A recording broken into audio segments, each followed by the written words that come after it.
xildhibaano iyo wasiirro ka tirsan dowladda Soomaaliya deegaan doorashadooduna ay tahay gobollada Sool, Sanaag iyo Cayn ayaa baaq nabadeed ka soo saaray dagaal beelo ku dhex maray deegaano hoostaga degmada Buuhoodle gaar ahaan deegaanka la yiraahdo Horfadhi. Xildhibaanada iyo wasiirrada oo kulankan ku yeeshay magaalada Muqdisho ayaa ku baaqay in shuruud la'aan la joojiyo dagaalkaas, iyagoona sheegay inay ka xun yihiin dhibaatooyinka dilalka ah ee dagaaladaasi ay geysteen, waxaana ay wadajir tacsi ugu direen ehelada dadkii ay waxgaareen.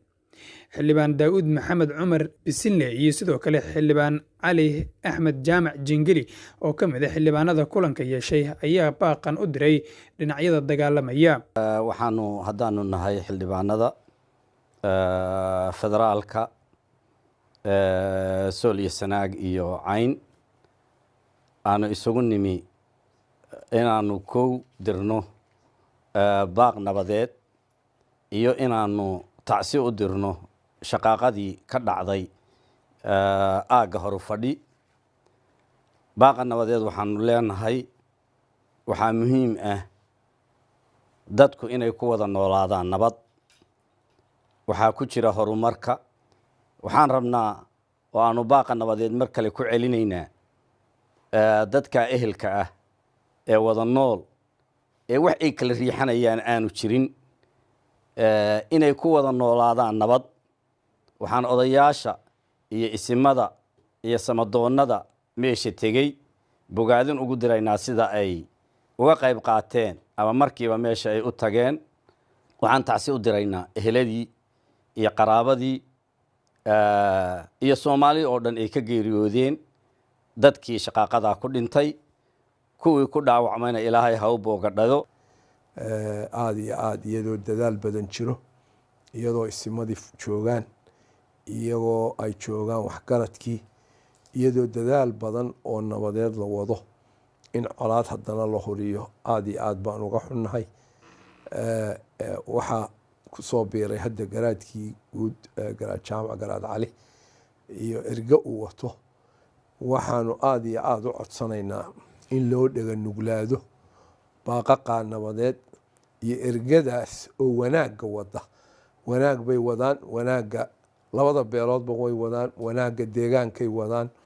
waxaanu aad iyo aad uga xunnahay dilalkaa soo noqnoqday. waxaanu tacsiyadaynaynaa eheladii iyo qoyskii iyo asxaabtii dadka ku geeriyooday shaqooyinka iyo dilalka kala dambeeyey. Cabdullaahi Bidhaan Warsame, wasiirka kalluumaysiga iyo kheyraadka badda ee xukuumadda Soomaaliya, ayaa ugu baaqay dhinacyada dagaalamaya inay u dhaga nuglaadaan baaqyada kala duwan iyo dadaalada ay wadaan odayaasha dhaqanka ee ku sugan deegaanada lagu dagaalamay, muhiimna ay tahay in laga gudbo dagaaladan soo noqnoqday oo uu sheegay in aan laga faa'iideynin horumar dib u dhac mooyaane.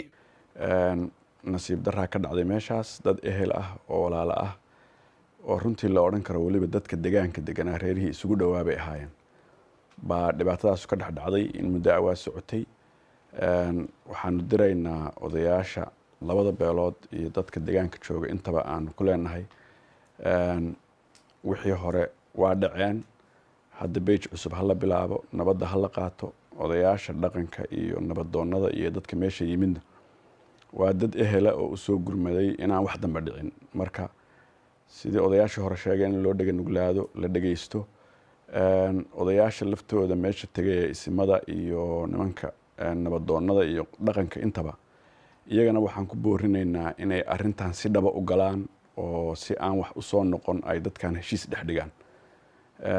arrimahan waa soo noqnoqdeen dhowr iyo 10 sannadood hadda muddo ama 10 sano laga joogo. marka dadaalo badan waa la bixiyey, dadaaladii hore ma shaqaynin, kan maanta ha shaqeeyo oo labada beeloodna waxaan leenahay u dhega nuglaada wixii tolkiin idinku taliyo. odayaasha meesha jooga uu u horeeyo garaad jaamac garaad cali waxaan leenahay arrinta yaan laga soo tegin, yaan la fududaysan, sida ay tahay ha loo galo, ha loo fadhiyo. annaguna baaqaana waa diraynaa, tacsidaa odayaasha iyo xildhibaanadu dirayna waa diraynaa. dadka deegaanada jooga waxaa mar kasta laga hadlaa. xildhibaan Daawud baa hadda ka hadlayay, meeshaas lama tegi karo, waa dispute area, waa la isku haystaa, xabad baa ka dhacda, qofkii taga xabad baa lagu ridaa. hadday xabaddu sidan u socoto dee taasaa la dhegaysanayaa dadku arkayaan. marka xabadda joojiya, nolol baad u baahan tihiin, ilmihiinu iskuul buu u baahan yahay, caafimaad buu u baahan yahay, inuu ilmaha kale la tartamo u baahan yahay.